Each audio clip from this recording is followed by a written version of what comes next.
Adi Sebaba mempersembahkan dongeng dan kisah pengantar tidur untuk anak-anak. Hari itu malam tahun baru dan turun salju. Rumah keluarga Stolbaum dihias indah dengan ornamen warna-warni berkilauan dan pohon Natal besar berhias lampu kelap-kelip. Tiba-tiba terdengar suara ketukan di pintu. Clara, anak bungsu di keluarga itu, pergi membuka pintu dengan girang. Paman Drosselmeyer masuk dengan membawa banyak hadiah. Clara sangat senang melihat paman favoritnya datang membawa hadiah.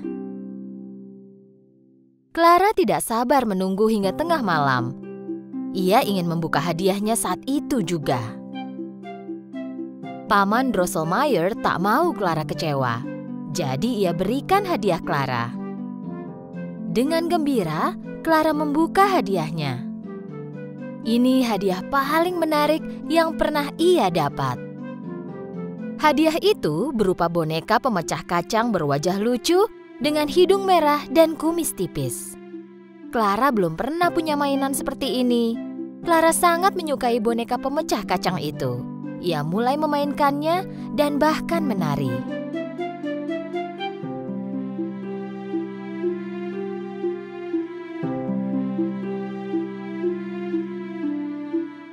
Tapi kakak Clara yang nakal, Fritz, tidak suka hadiah yang ia dapat dan melemparkannya. Ia lebih menyukai boneka pemecah kacangnya Clara. Jadi Fritz coba merebutnya dari Clara. Aku mau yang ini. Tidak, Fritz, ini milikku. Akhirnya Fritz berhasil merebut boneka itu dari tangan Clara dan pergi ke lantai atas. Hei Fritz, cepat kembalikan mainanku. Kau main saja dengan mainanmu sendiri. Aku tak suka mainan itu. Ini harusnya untukku. Fritz, jangan begitu. Kembalikan boneka pemecah kacangku. Ini, ambillah. Saat Clara mendekat untuk mengambil bonekanya, ia melihat tangan bonekanya patah dan tergeletak di lantai. Clara sangat sedih dan mulai menangis.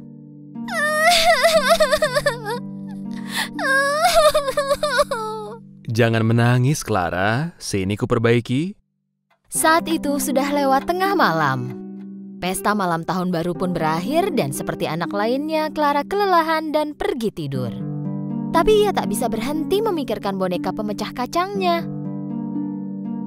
Kuharap paman bisa memperbaikinya. Dengan sangat penasaran, Clara melompat dari tempat tidur. Ia berharap satu hal saat memasuki ruang keluarga. Dan di bawah pohon Natal, Clara melihat boneka pemecah kacang itu sudah diperbaiki. Clara senang sekali. Ia memeluk bonekanya dan kemudian tidur dengan tenang. Baru saja Clara tidur, ia mendengar suara yang lucu. Dan perlahan Clara membuka matanya. Clara pikir ia bermimpi lalu tidur lagi. Clara tidak sadar bahwa saat itulah ia memulai perjalanan ke negeri antah berantah.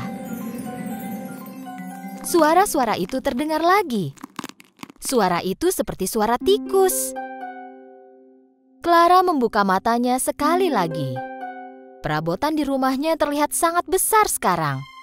Pohon Natal yang di sampingnya berubah menjadi pohon raksasa. Clara akhirnya terbangun. Tepat saat itu, ia melihat bahwa bukan benda-benda itu yang membesar, tapi ialah yang mengecil. Kemudian, Clara melihat Raja Tikus dan tentaranya datang mendekatinya.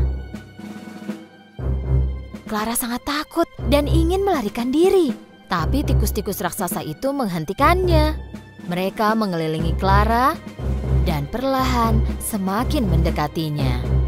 Saat itu boneka pemecah kacang pun ikut hidup. Kenapa kau berdiri di sini, Clara? Kita bisa memanjat pohon dan melarikan diri. Clara dan boneka pemecah kacang berhasil memanjat pohon lalu melompat ke lantai atas.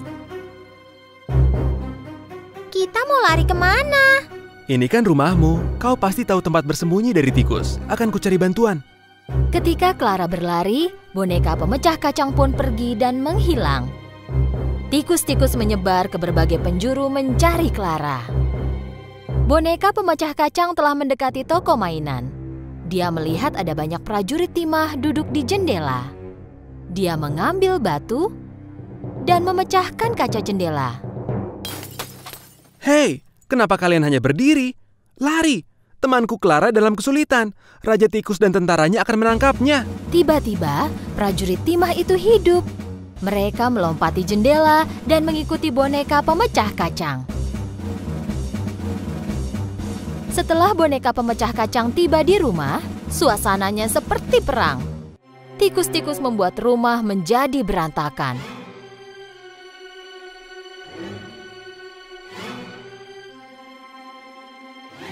Boneka pemecah kacang dan prajurit timah menghunus pedang mereka dan mulai melawan Raja Tikus dan tentaranya. Sayangnya jumlah tikus lebih banyak daripada prajurit timah. Sebagian besar prajurit timah terluka. Boneka pemecah kacang sendiri terluka di beberapa tempat. Clara keluar dari tempat persembunyiannya. Ia harus melakukan sesuatu. Tapi sekarang ia bertubuh kecil, tak akan mungkin bisa menolong. Raja Tikus mendekati boneka pemecah kacang dan menghunuskan pedangnya ke wajah boneka itu. Dengan sangat panik, Clara berteriak dan melemparkan sepatunya ke Raja Tikus. "Iu, kena kau tikus kotor!" Sepatu itu melayang dan mengenai kepala Raja Tikus. Raja Tikus pingsan dan jatuh terjerembab.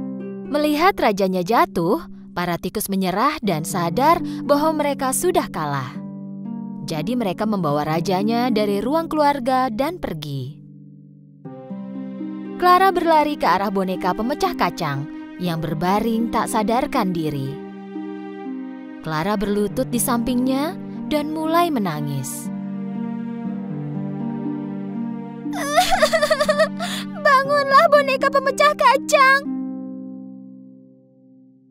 Tiba-tiba, seorang peri muncul di belakang Clara. Peri itu sangat manis dengan pakaian biru, sayap, dan tongkat lollipopnya. Sang peri tersentuh melihat Clara menangis, jadi ia pun menggunakan sihirnya. Saat itu juga, boneka pemecah kacang berubah menjadi pangeran tampan. Dengan kagum dan bahagia, Clara memandangi pangeran itu. Pangeran tampan mengulurkan tangannya dan mereka mulai menari. Ini adalah tarian ajaib. Clara melihat dirinya mulai melayang di udara.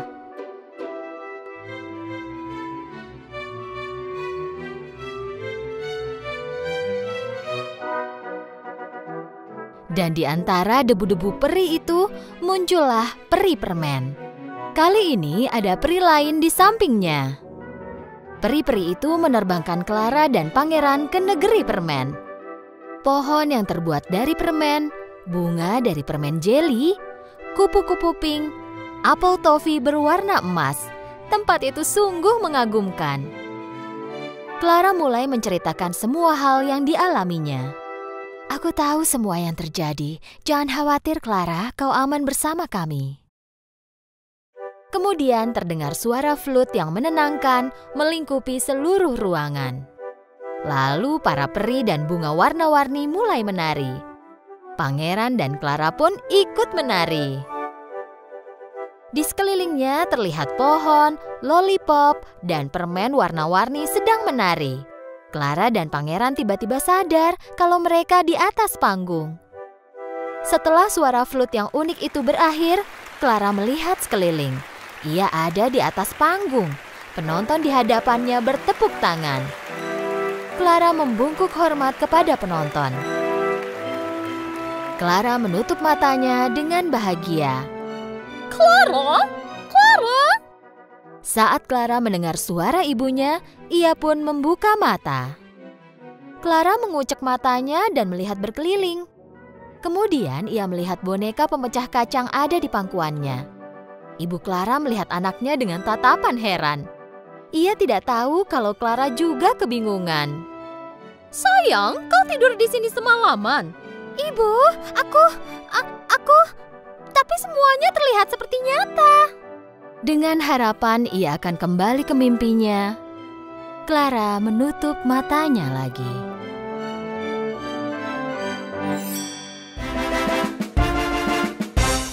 Pada zaman dahulu, hiduplah seorang raja yang memiliki 12 putri cantik. Ke-12 putri ini tinggal bersama di kamar yang cantik dan besar. Raja melindungi putri-putrinya dengan sepenuh hatinya, dan saat waktunya tidur di malam hari, putri-putrinya tidak diizinkan keluar.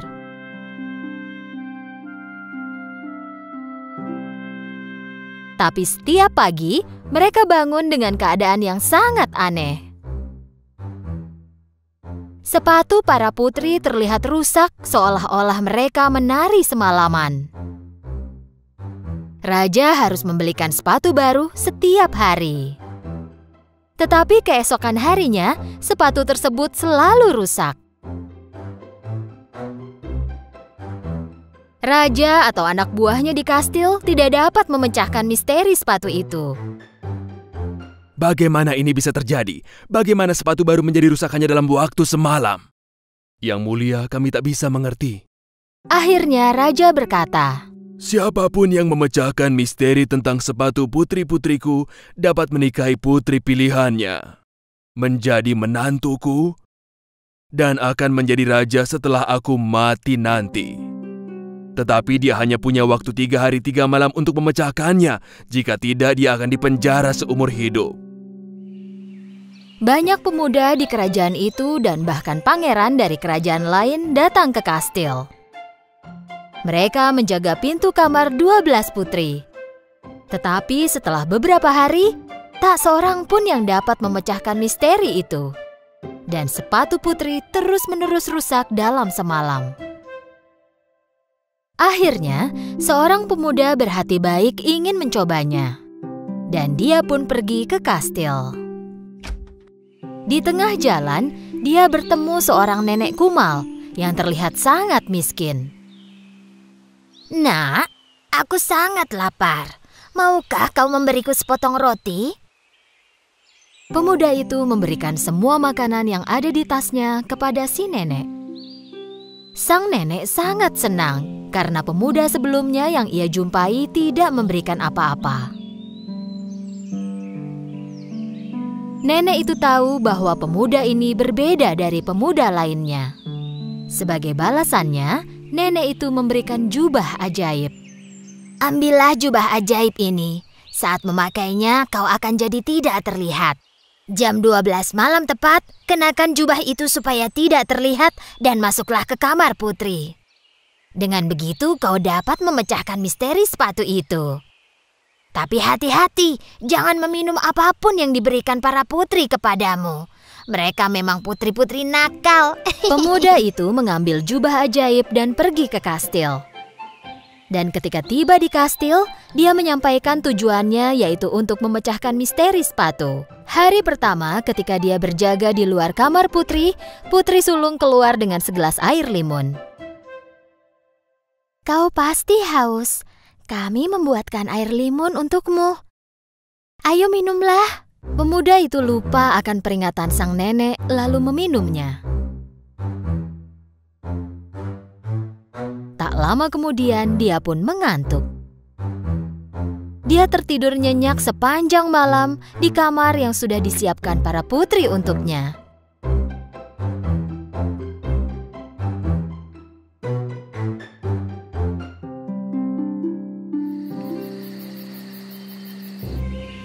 Ketika pagi datang, pemuda itu bangun dengan panik. Aku seharusnya memakai jubah ajaib dan masuk ke kamar putri. Pada malam kedua, pemuda itu berjaga lagi di depan kamar putri. Kali ini putri lainnya keluar dengan membawa segelas jus. Pemuda itu sangat haus ketika berjaga dan menunggu malam semakin larut. Tanpa berpikir, ia pun meminum semua jus yang diberikan kepadanya. Dan tentu saja, dia pun tertidur lagi.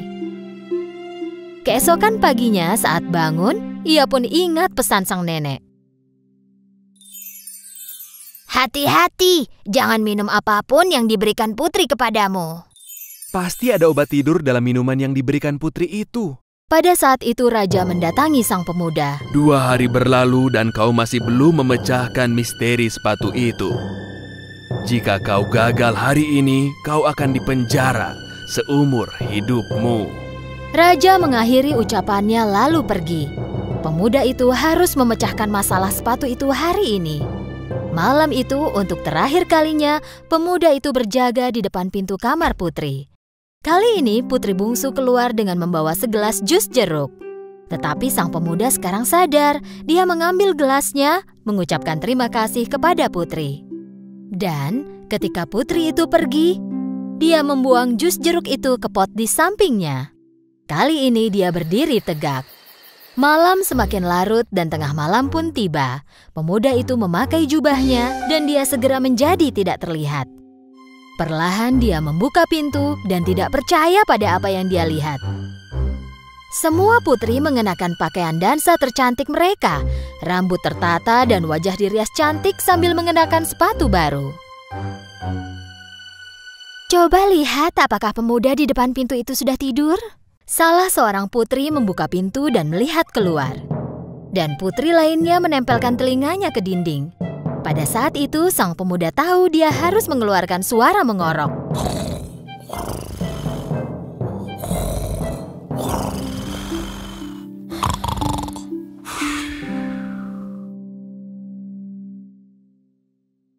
Putri sulung menggeser tempat tidurnya dan bertepuk tangan 3 kali.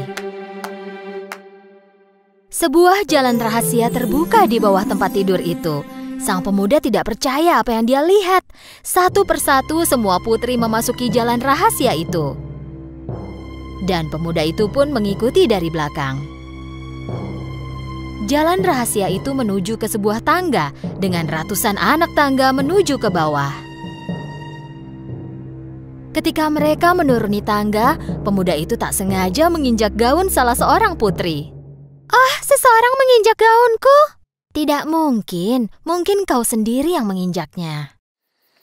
Ketika anak tangganya habis, mereka pun tiba di hutan. Mereka berjalan melewati pohon-pohon dengan ranting perak yang indah. Pemuda itu mengambil sebuah ranting dan terus mengikuti putri.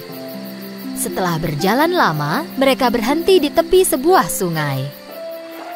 Di sungai itu, ada 12 perahu berbentuk angsa dan di dalamnya ada 12 pangeran yang menunggu para putri. Para putri menaiki perahu dan pemuda itu naik ke perahu terakhir. Perahu ini seperti lebih berat dari biasanya. Seperti ada tambahan orang di atasnya. Aneh. Oh, berhentilah bermimpi. Setelah menyeberangi sungai, mereka tiba di sebuah kastil besar yang berkilau. Dan mereka dapat mendengar suara musik mengalun dari dalam kastil.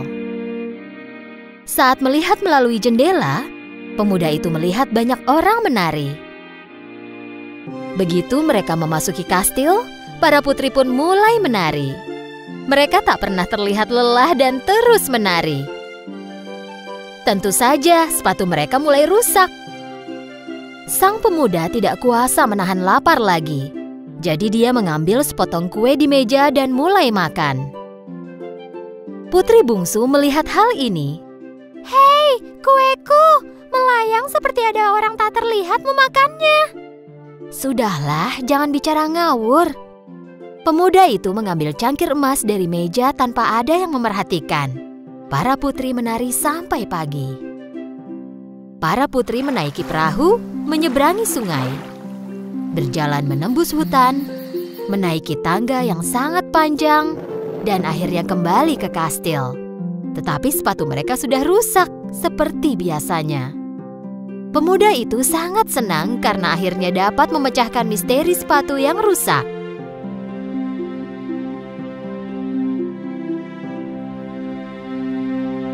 Tak lama kemudian, raja mendatangi pemuda itu. Waktumu berakhir hari ini. Apa kau sudah memecahkan misteri sepatu itu? Ya, Yang Mulia. Dan pemuda itu menceritakan semuanya kepada raja. Raja awalnya tidak percaya. Tapi ketika pemuda itu menunjukkan ranting perak dari hutan dan cangkir emas dari kastil yang berkilau, raja tahu bahwa ceritanya itu benar. Dan raja menepati janjinya dan mengizinkan pemuda itu untuk menikahi salah seorang putrinya. Pemuda itu mengatakan bahwa ia ingin menikahi putri bungsu. Kedua-belas putri penari sangat tidak senang karena rahasia mereka terbongkar. Tetapi sang pemuda dan putri bungsu menikah dan hidup bahagia selamanya.